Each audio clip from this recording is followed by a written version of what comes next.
So much మూర్తి గారు. మరొక్కసారి జర్నీని కంప్లీట్గా మా కళ్ళ కట్టినట్టు చూపించారు స్పీచ్లో. అండ్ మనం చేసిన మంచి ఎక్కడికి వెళ్ళదు, అది ఏదో ఒక రూపంలో మళ్ళీ మన దగ్గరికే వస్తుంది అనే అద్భుతమైన పాయింట్ని అద్భుతంగా ప్లాట్ చేసిన అర్జున్ గారు ఇప్పుడు మాట్లాడతారు.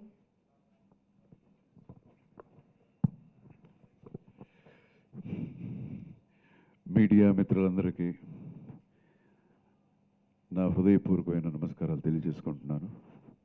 అండ్ అగైన్ మా టెక్నీషియన్, మా ఆర్టిస్ట్ అందరికీ ఫస్ట్ థ్యాంక్స్.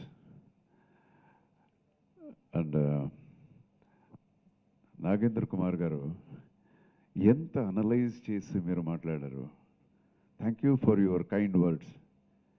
అనలైజ్ చేసి, లైఫ్ని అనలైజ్ చేసి 40 years మీరు ఈ ఒక ఇండస్ట్రీలో మీరు ఉన్నారని ప్రూవ్ చేశారు sir. Analysing sir, that is life. ఎంత బాగా అనలైజ్ చేసి ఆర్టిస్టు కథని నీట్గా ఒక్కొక్కటి అలాగా పాట కింద అనలైజ్ చేశారు. Thank you so much sir. నా హృదయపూర్వకమైన ధన్యవాదాలు మీకు. అండ్ ఈ కథ దిస్ ఇస్ అబౌట్ గ్రాటిట్యూడ్, మనం ఒక థ్యాంకింగ్ అనేది మెయిన్ ఇది. సో అందుకే ఈరోజు మీట్ అవ్వాలనుకుంది. సో ఫస్ట్ మన మీడియా మిత్రులందరికీ థ్యాంక్స్. మనస్ఫూర్తిగా దీనికి ఇప్పుడు ఉంది కదా రేటింగ్స్ అని మనం ఏదో ఇచ్చి అందరూ మంచి రేటింగ్స్ ఇచ్చి బాగా రాశారు. ఎక్కడో అక్కడెక్కడ ఒక రేటింగ్ తగ్గుతుంది, వాళ్ళకు కూడా నా థ్యాంక్స్. సో ఫస్ట్ మనం ఏం చేసినా దీన్ని తీసుకెళ్ళి జనానికి అప్పగించేదే మన మీడియా మిత్రులు. They are like catalytic agent అంటారు అలాగా. So my greatest thanks to them. And people who have seen the movie. ఇప్పుడు నాగేంద్ర కుమార్ గారు చెప్పినట్టే చాలామంది, కొంతమందికి చెప్పటం తెలియదు సార్. కళ్ళ నీళ్లతో అలాగే చూస్తుంటారు. అరే ఇది this is my life. Fathers they are thinking ఇది నా కదా. అమ్మాయిలు అనుకుంటున్నారు, ఇక్కడ వీళ్ళు కూడా అన్నారు కదా ఇది ఇది నా స్టోరీ, మీరు అన్నారు కదా నా story. So this was a challenge for మీ. ఈ కథ రాసేటప్పుడు సార్ ఎప్పుడో ఒక్కసారి నేను 1 line అనుకున్నాను. ఈ కథ ఎలాగిది నాకు 1 line వచ్చింది, ఒక స్పార్క్ వచ్చిందంటే దానికి ఒక చిన్న ఇది ఉంది. ఒకరోజు అనుకున్నాను సార్, ఎక్కడో ఢిల్లీ నుంచి ఒక లారీ బయలుదేరుతుంది, తర్వాత హైదరాబాద్ నుంచి ఒక కారు ఒకటి బయలుదేరుతుంది. జర్నీ స్టార్ట్ అవుతుంది వాళ్ళది. అక్కడి నుంచి అతను ఇక్కడ రావాలి, ఇక్కడి నుంచి ఈయన అటేటో వెళ్ళాలి. ఎన్నో ప్లేసెస్లో ఆపుతాడు. అక్కడ కాఫీ తాగుతాడు. ఇంకొక చోట్ల నిద్ర వస్తుంది, ఈ లారీలో నిద్రపోతాడు. తర్వాత మళ్ళీ బండి తీస్తాడు. The same thing with car. ఇతను కూడా పోతాడు, ఎక్కడో ఆపి వాడు తెలిసిన ఫ్రెండ్స్తో హలో చెప్తాడు, కాసేపు కూర్చుంటారు, మళ్ళీ అగైన్ బయలుదేరుతుంది. ఇలాగ పోయి ఒక టర్నింగ్ పాయింట్లో గుద్దుకుంటారు సార్. యాక్సిడెంట్ అయిపోతుంది. సో దిస్ ఇస్ యాక్సిడెంట్ అంటే కొంచెం ఒక 10 seconds వెనక ముందు అయినా యాక్సిడెంట్ జరిగేది కాదు ఇది. సో యాక్సిడెంట్ అనేది నెగిటివిటీ. దీన్ని పాజిటివ్గా మనం ఎలా చేద్దామో అనుకున్నప్పుడు వచ్చిందే ఈ కథ. So I wanted to make this A positive thing. ఇలా పాజిటివ్గా చేయాలంటే కథ ఏం చేయాలి అన్నప్పుడు అప్పుడు ఇది హీరోయిన్ కథనో హీరో కథనో అనే కాదు. This was only the expression what came in to my mind ఒక 13 years ముందు. And then I was just working అన్నప్పుడు ఒక టైం వచ్చింది, ఐషుని సినిమాలో ఇంట్రొడ్యూస్ చేయాలి, తెలుగు సినిమా తెరకి ఇంట్రొడ్యూస్ చేయాలి అని. అప్పుడు ఇది చేస్తే బాగుంటుంది ఈ కథ అని చెప్పాను. అంటే నా డాటర్ కోసం నేను సినిమా తీస్తున్నాను కాబట్టి 2-3 కథలు చెప్పాను. ఆ తర్వాత ఉండు ఈ కథ విను, ఇది ఇంకా డెవలప్మెంట్ పెద్దగా లేదు, జస్ట్ పాయింట్ విని అరే బాగుంది, ఇది ఐడియా బాగుంది కదా అని. ఆ తర్వాత దీనికి స్క్రీన్ ప్లే చేయటం అనేది నాకు పెద్ద ఇది ఛాలెంజింగ్గా ఉండింది. ఎందుకంటే ఇంతే పాయింట్ ఒక యాక్సిడెంట్ అనేది ఒకటి జరుగుతుంది. ఆ తర్వాత ఎ పర్సన్ బిలీవ్స్, ఓకే, నన్ను కాపాడింది వీళ్ళు ఎవరో కాపాడి ఉంటారు, ఎవరు తెలియదు నాకు, నా ఒక జర్నీలో ఇంతమంది ఉన్నారు, సో వాళ్ళ వల్లే నేను బతుకున్నాను నా నమ్మకం అనుకొని అక్కడి నుంచి again the journey comes back return. ఇప్పుడు థ్యాంక్స్ చెప్పాలి. ఎలా థ్యాంక్స్ చెప్పేది? ఊరికే థ్యాంక్స్ థ్యాంక్స్ థ్యాంక్స్ చెప్తే ఏం ఒక ఇంట్రెస్టింగ్ ఉంటుంది అన్నప్పుడు నాకు ఛాలెంజ్ అనిపించింది. ఇందులో మనం ఏది మంచి విషయాలు ఎలాగ చెప్పాలి అనుకున్నప్పుడు ఈ కథ వచ్చింది సార్. అండ్ దెన్ ఇప్పుడు జనం చూసారు ఇది, అండ్ చాలా మనస్ఫూర్తిగా విష్ చేస్తున్నారు, లవ్ చేస్తున్నారు పిక్చరు, వాళ్ళది ఓన్ చేసుకుంటున్నారు. అండ్ మా father was an actor, Shakti Prasad in Kannada film ఇండస్ట్రీలో. He has acted more than 220 films. So అతనికి నేను సినిమా ఇండస్ట్రీ రావటమే ఇష్టం లేదు, because he wanted me to become police officer. So అదొక ఇది. ఆయన ఒక మాట చెప్పేవారు నాకు, మనకి ఒక్కొక్క విషయం వచ్చి నెగిటివ్గా కనబడుతుంది లైఫ్లో, చూడ్డానికి నెగిటివ్గా ఉంటుంది, బట్ ఎక్కడో అందులో ఒక చిన్న పాజిటివిటీ ఉంటుంది. అది తర్వాతే తెలుస్తుంది మనకి, దట్ ఈస్ జర్నీలో తెలుస్తుంది. ఆ ఒక పాయింటే నా క్యారెక్టర్ ఈ సినిమాలో. మా ఫాదర్ చెప్పారు, సో ఒక బ్యాడ్ ఎలిమెంట్ కూడా ఒక్కొక్కసారి ఆ పాజిటివిటీ అనే దాంట్లో ఒకడు చేంజ్ అవుతాడు అనేది పాయింట్ అక్కడ వచ్చింది. సో ద సేమ్ థింగ్ ఇంకొక యాంగిల్లో చూస్తే, హీరోయిన్ పాయింట్ ఆఫ్ వ్యూ చూస్తే, హీరో ఆర్ హీరోయిన్ వాళ్ళ పాయింట్ ఆఫ్ వ్యూ చూస్తే, వాళ్ళకి చెడు జరిగింది ఒకటి ఏదో ఒక, ఆ తర్వాత అయ్యో ఇది చెడు ఇది అనుకున్నప్పుడు చూస్తే ఎక్కడెక్కడో మంచి జరిగింది. సో ఈ చెడులు కూడా మంచి ఉందని రియలైజ్ చేసింది ఆ క్యారెక్టర్. అయ్యో వీళ్ళు రియలైజ్ చేశారు, చీచి నేను కూడా రియలైజ్ అవ్వాలి కదా అని మారింది నా క్యారెక్టర్. సో ఇది ప్రతి ఒక్కొక్క దీనికి కూడా, as I told you, this was a little challenge for me. It took lot of time. No ఈ క్యారెక్టర్ ఇలా ఉండాలి, ఆ క్యారెక్టర్ అలా ఉండాలి అని ఆలోచించి, లేదు ఇది మేల్ అయి ఉంటే బాగుంటుంది, ఫీమేల్ అయి ఉంటే బాగుంటుంది అని చాలా సర్కస్లు చేశాను ఇది. సో నవ్వు ఇప్పుడు జనం చూస్తున్నారు. అందుకే మీరు ఇంతకు ముందు క్వశ్చన్స్ అడిగారు అందరినీ, ఈ జర్నీ గురించి మీరు అడిగారు. అలా చూస్తే లైఫ్ ఈజ్ ఎ జర్నీ. అది నేను సినిమా యాక్టర్ అవ్వాలనుకోలేదు, ఒక జర్నీ. ఏదో కరాటే గిరాటే నేర్చుకుని పోలీస్ ఆఫీసర్ అవ్వాలని ఒక జర్నీ స్టార్ట్ అయింది. మా ఫాదర్ ఎంతో చెప్పారు, కష్టపడైనా నీకు నేను డాక్టర్ సీట్ ఇప్పిస్తాను, డాక్టర్ అయిపోరా. లేదు లేదు నా నాన్న, ఆ రోజు ఏడ్చాను నేను, నాకు వద్దు డాక్టర్ వద్దు నాకు అని. సో అలా స్టార్ట్ అయింది జర్నీ. చూస్తే కరాటే గిరాటే నేర్చుకుంటూ నేను పోలీస్ ఆఫీసర్ అయిపోతానను కళ నాకు. చూస్తే లాక్కొచ్చేసారు సినిమాకి, తోసేశారు నన్ను సినిమా ఇండస్ట్రీలో.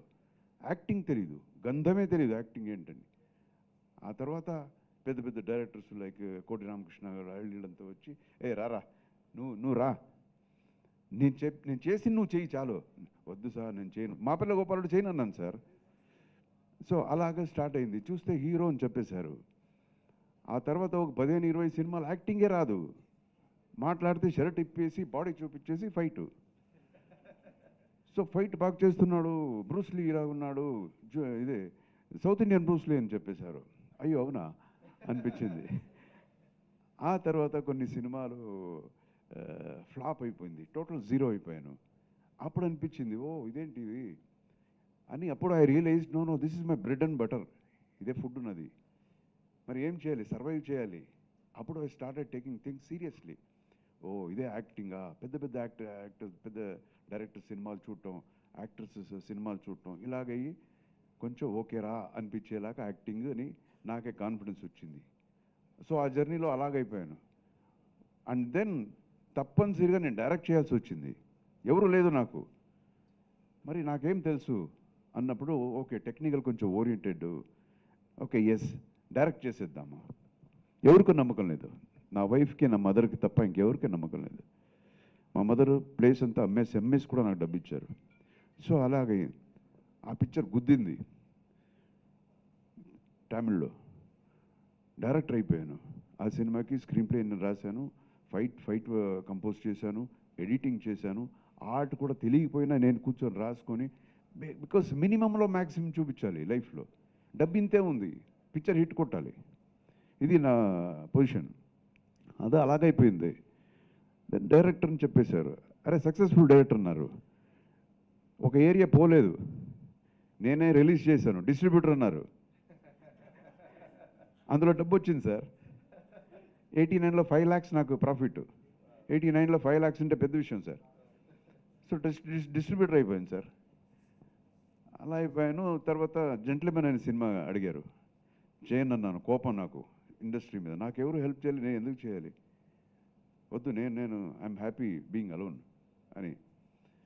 ఆ తర్వాత డైరెక్టర్ శంకర్ సార్ ఒక్కసారి వినండి, ఆయన న్యూ ఫేస్ అప్పుడు, ఒకసారి కథ వినండి, వద్దని చెప్తే మీరు చేయొద్దు అన్నారు. సరే కథ విని వద్దని చెప్దాము అని కథ వింటే ఇంత బాగుంది కదా, దీన్ని ఎలా రా వద్దని చెప్పేది, వద్దంటే ఎవరు నాకు కొడతారు అని చెప్పి ఆ సినిమా ఒప్పుకున్నాను సార్. సూపర్ డూపర్ హిట్ అయిపోయింది ఆ సినిమా కూడా. చూస్తే స్టేట్ బెస్ట్ యాక్టర్ అవార్డు ఇచ్చేశారు. సో బెస్ట్ యాక్టర్ అవార్డు అయిపోయాను. ఎక్కడ పోలీస్ అవ్వాలనుకున్నాను, ఇక్కడ చూడండి బెస్ట్ యాక్టర్, ఇది ఇలా వచ్చేసింది. ఆ తర్వాత ఇంకా రెస్పాన్సిబిలిటీ పెరిగింది. మీలాంటి వాళ్ళంతా చూస్తుంటారు కదా, ఏంట్రాయుడు వీడిని నవ్వుతా, మేము వీడిని ఏదో అన్నాము, గొప్ప యాక్టర్ అన్నాము, ఇలా ఏం చేస్తాడు ఆ భయం. ఒక్కొక్కసారి ఊరికే ఇంట్లో కూర్చొని మగ్గులో కాఫీ తాగాల, ఎక్సర్సైజ్ వద్దు ఏం వద్దు అని అనిపించేది. లే అని నన్ను నేనే తోసుకునేవాడిని బయటికి, పో జిమ్కి, చూస్తున్నారు జనం చూస్తున్నారు అని. సో ఈ రెస్పాన్సిబిలిటీ ఇంత ఒకటి షోల్డర్ మీద పడి, that became a very nice, ఇది ఒక బరువే బాగుండింది నాకు. So this is how my, మీరు అడిగిన క్వశ్చన్ ఇంత ఉంది ఆన్సర్. సో జర్నీ అనేది అంత అంత అంత పోతుంది. అండ్ ప్రతిదీ వచ్చి ఇట్స్ ఎ రిఫ్లెక్షన్ ఆఫ్, ఇప్పుడు నేను కథ రాశాను, ఆయన సరిగ్గా కరెక్ట్గా చెప్పారు, మనలో అది ఉంటేనే ఆ రిఫ్లెక్షన్నే కథగా మారుతుంది. ఏ రైటర్కైనా, ఈయన రాసినా, ఎవరు రాసినా, ఏ డైరెక్టర్ అయినా సరే, లేదు నేను బయట తీసుకొని చేశాను అంటే నో, ఆన్లైన్ తీసుకోవచ్చు, but when is making it, అతని హార్ట్లో ఉండేది 100% రిఫ్లెక్ట్ అవుతుంది అందులో. సో అలాగా ఈరోజు ఈ సినిమాని నా కర్తవ్యం నేను చేశానని నాకు తృప్తి ఉంది. ఆర్థికంగా సినిమా నాకు హెల్ప్ అవుతుంది అనేది మాట సపరేట్ పెట్టుకున్నా, I'm happy with the outcome of the picture. And చూసిన వాళ్ళంతా బాగా ఇచ్చేస్తున్నారు. అండ్ నేను టు స్టార్ట్ విత్ నా డాటర్ని ఇంట్రొడ్యూస్ చేయాలని సినిమా చేశాను. ఈరోజు అందరూ అంత పొగుడుతున్నారు, మీ డాటర్ ఎంత బాగా యాక్ట్ చేసింది, ఏమి ఇది అని ఇంత చెప్పేటప్పుడు నేను పాస్ అయిపోయాను సార్. నేను పాస్ అయిపోయాను. So what I wanted I have done. అది రెండో పాయింట్ ఏంటంటే, as a totality for the picture, as a director కూడా ఆ రెస్పాన్సిబిలిటీ ఉంది కాబట్టి అందులో కూడా జనానికి నచ్చింది. అలాగని ఏదో చాలా గొప్ప సినిమా తీశాను నేను చెప్పట్లేదు, బట్ మేమేమనుకున్నామో అది కరెక్ట్గా నేను ప్రజెంట్ చేశానని ఒక నమ్మకం నాకుంది. ఎందుకంటే ఈరోజు జనం దాన్ని చెప్తున్నారు. అండ్ అగైన్ మన హీరోని కూడా ఈ సినిమాలో ఇంట్రడ్యూస్ చేస్తున్నాము. మన ఉపేంద్ర గారి అన్న కొడుకు. So he has got his legacy to follow. ఆయన పెద్ద గొప్ప డైరెక్టర్, యాక్టర్ ఉపేంద్ర గారు. సో ఈయన కూడా బాగా, he's like very well trained boy. And చాలా టైం పంక్చువల్, అదంతా చాలా పంక్చువల్గా నేర్చుకోవటం. ఇప్పుడు చూడండి, స్టార్టింగ్లో తెలుగే రాదు, ఇప్పుడు తెలుగు మాట్లాడేస్తున్నాడు. నాదే ఏదో వర్డ్ కరెక్ట్ చేయడానికి వచ్చాడు మొన్న. సో వాళ్ళిద్దరూ ఒక కాంపిటేటివ్గా యాక్ట్ చేశారు ఈ సినిమాలో, నువ్వా నేనా అనేలాగా ఒక హెల్దీ కాంపిటీషన్గా చేశారు. సో అది మనకి స్క్రీన్లో కనపడుతుంది. అండ్ మన ఆర్టిస్ట్కి యాజ్ ఎ డైరెక్టర్ నేను థ్యాంక్ చేయాలి. ఎందుకంటే ఎంత మంచి సీన్ నేను తీసినా దాన్ని కరెక్ట్గా వాళ్ళు చేయకపోతే, ఇప్పుడు గుర్రాన్ని తీసుకెళ్ళి నీళ్ళ ముందు నిలబెట్టొచ్చు, తాగించలేము మనం కదా సార్. ఎంత నొక్కినా ఇలాగే చూస్తుంది గుర్రం. సో అలా కాకుండా మనకి మంచి మంచి యాక్టర్స్, ప్రకాష్ రాజ్ యాక్టింగ్ గురించి మనం చెప్పక్కర్లేదు. బట్ స్టిల్ ఆయన క్యారెక్టర్ కూడా ఏదైనా యాజ్ అ డైరెక్టర్ నేను కొంచెం డిఫరెంట్గా చూపిద్దామని ట్రై చేశాను. అండ్ మన సత్యరాజ్ గారు ఫెంటాస్టిక్ యాక్టర్. సో ఆయన యాక్ట్ చేసేటప్పుడు తెలియదు, స్క్రీన్లో చూస్తేనే తెలుస్తుంది. సో ఆయన కూడా very very punctual. Sathyaraj is a best #1 punctuality. Time అంటే ఆ టైము, డేట్ అంటే ఆ డేటు, అడ్జస్ట్మెంట్స్ అంటే అడ్జస్ట్మెంట్స్. ఆ పాత స్కూలు. సో సత్యరాజు గారు and Kovai Sarala garu, she has done a wonderful job. వాళ్ళంతా వర్సటైల్ యాక్ట్రెస్. అండ్ మన బిత్రి సత్తి, ఆయన కూడా is my darling. Bithiri Sathi very sweet fellow, very nice human being. So ఇలాగ I have very good set of actors. Charan, Siri, వాళ్ళంతా కూడా మంచి రోల్స్ చేశారు ఈ సినిమాలో. అండ్ వీళ్ళందరికీ థ్యాంక్స్ చెప్పాలి. And again my committed set of technicians. Main ఇద్దరు పిల్లర్సే ఇక్కడ ఉన్నారు. ఇద్దరు అంటే మూడు కెమెరామెన్, ఆయన రాలేదు. So cameramen, my music director, my dialogue writer Sai Madhav Burra garu. ఆయన చూస్తే యంగ్గా కనపడతాడు, బట్ ఎంత లోపల ఆయనకి ఆ మెచ్యూరిటీ ఉందంటే. ఇంకొక సీన్ సార్, ఈరోజు చెప్పను సార్, మీకు చెప్తాను, నేను కలిసి చెప్తాను. ఆ సీన్లో డైలాగ్, ఇందులో ఒక సీన్ ఉండింది, తీయలేకపోయాను, నాకు ఏడుపు, తీశాను బట్ పెట్టలేకపోతున్నాను. అది హిందూ ముస్లిం గురించి ఒక సీన్ రాశాడు సార్. అది నేనే చెప్పాను. అఫ్కోర్స్ ప్రతి సీను కన్సీవ్ చేసి చెప్పేది, సార్ ఇది కాదు సార్, నాకు ఇలా కావాలి, ఇలా కావాలి, ఇది కావాలి. డైలాగ్ కూడా ఏ మోడల్ మీ దీంట్లో కావాలని నేను ఆయనకి చెప్పేస్తాను నేను, బికాస్ చెప్తాను కదా. బట్ అందులో హిందూ ముస్లిమ్స్ గురించి ఒక మాట రాశాడు సార్, ఇంతవరకు ఎవరు రాయలేదు. అది ఏంటిని తర్వాత చెప్తే ఇప్పుడు పోతుంది. అది అంత బాగా రాశారు. So he's a wonderful dialogue writer. And music మనందరికీ తెలిసి, ఇప్పుడు నేను ఎంత మంచి కథ రాసుకొని దాన్ని ప్రజెంట్ చేయాలి అనుకున్నప్పుడు ఒక్కొక్క విషయం వచ్చి నేను డైలాగ్లో చెప్పాల్సి వస్తుంది, కొన్ని విషయం వచ్చి మ్యూజిక్లో చెప్పాల్సి వస్తుంది.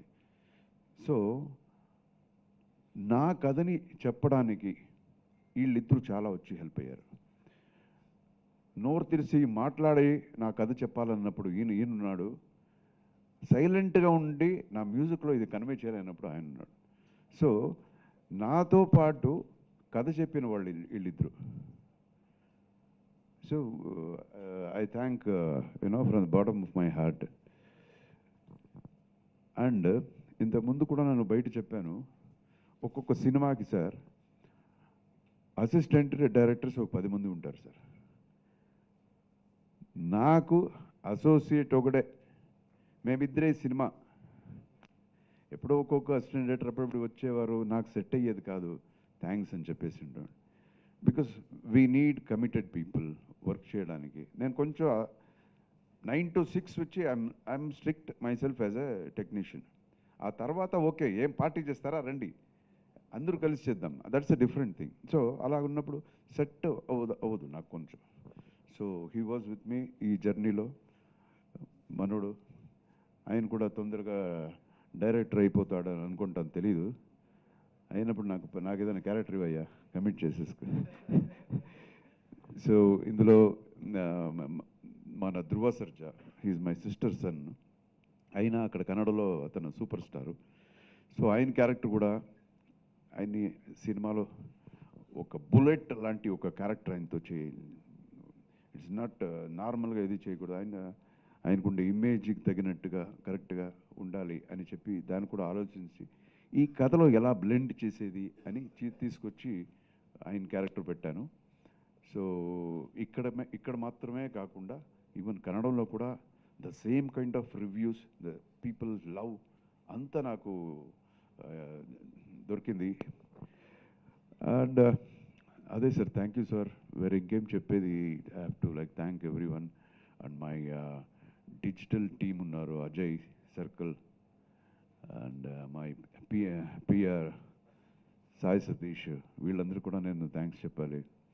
బికాజ్ నేనేం చేసినా వాళ్ళే డిజిటల్ ఇదన్నీ ఎలా ప్రమోట్ చేసేది, ఇదంతా చేసేది. సో ఎవరైనా వచ్చి ఇది నాకు చాలామంది ఎవరైనా మాట్లాడుతున్నప్పుడు అనిపిస్తుంది, నేను ఈ సినిమా హిట్ ఇచ్చానయ్యా, నేను 4 సినిమాలు హిట్ ఇచ్చాను. అరే నేను ఇచ్చా, ఎవరైనా అది డైరెక్ట్ అయినా సరే సార్, యాక్టర్స్ అయినా సరే, ఎవరైనా వచ్చి ఒక ఇండివిజువల్ నేను హిట్ ఇచ్చానయ్యా అంటే నాకు అలాగే చూడబుద్ధి వస్తుంది, నువ్వా అని. బికాజ్ ఒక స్టేజ్ మీద ఎంతమంది ఉంటారు, dialogue writers, you know musicians, actors, ఎంతమంది టెక్నీషియన్స్, వర్కర్స్, ఒక్కడ లేకపోయినా ఒక రోజుకి సార్ అంత రెడీగా పెట్టుకుంటాము. ఇదే ఇక్కడ అదే పాస్పోర్ట్ ఎక్కడ తీసుకొచ్చేవారంటే లేదు పాస్పోర్ట్, ఎందుకంటే ఆ కుర్రోడు ఈరోజు వాడికి ఏదో ఎక్కడో వెళ్ళిపోయాడంట, వాడి ఇంటికి వెళ్ళి ఒక చిన్న విషయం కూడా మనకి ఎంత అవసరం. So it's a team work. So మా టీం అందరికీ నేను ఎప్పుడు రుణపడి ఉంటాను. And I have done my level best ఈ సినిమాకి. దయచేసి ఆడియన్స్ చూడండి, చూసిన వాళ్ళకి నా కృతజ్ఞతలు, చూడని వాళ్ళకి చూడండి. నాగేంద్ర కుమార్ గారు చాలా గొప్ప మాట ఒకటి చెప్పారు, అది ఎంతవరకు నిజం అనేది నాకు తెలియదు, చాలా గొప్ప మాట చెప్పారు. మేమే మీకు థ్యాంక్స్ చెప్పాలి అని చెప్పేశారు. అది కాదు అది కాదు, దయచేసి అంటే ఒక్కటి, my intention was very very pure. ఇక్కడ ఈ ఫేక్ డ్రామా సినిమాలో ఉండదు, ఫేక్ పీపుల్ ఇక్కడ ఉండరు, ఫేక్ సిచ్యుయేషన్ ఉండదు. Everything is from the heart. మనకు రోజు జరిగేది, మనం రోజు చూసే సన్నివేశాలే. సో మనం ఎంత ఇది ఒక ఆనెస్ట్ ఎఫర్ట్ పెట్టాలో అంత ఎఫర్ట్ పెట్టి ఈ సినిమా తీశాను. దయచేసి సినిమా చూడండి, మీకు నచ్చుతుంది అన్న నమ్మకం నాకు ఉంది. And God bless you all. ఈరోజు శివరాత్రి, మహాశివరాత్రి, అందరికీ మహాశివరాత్రి శుభాకాంక్షలు. God bless you with loads and loads of happiness. And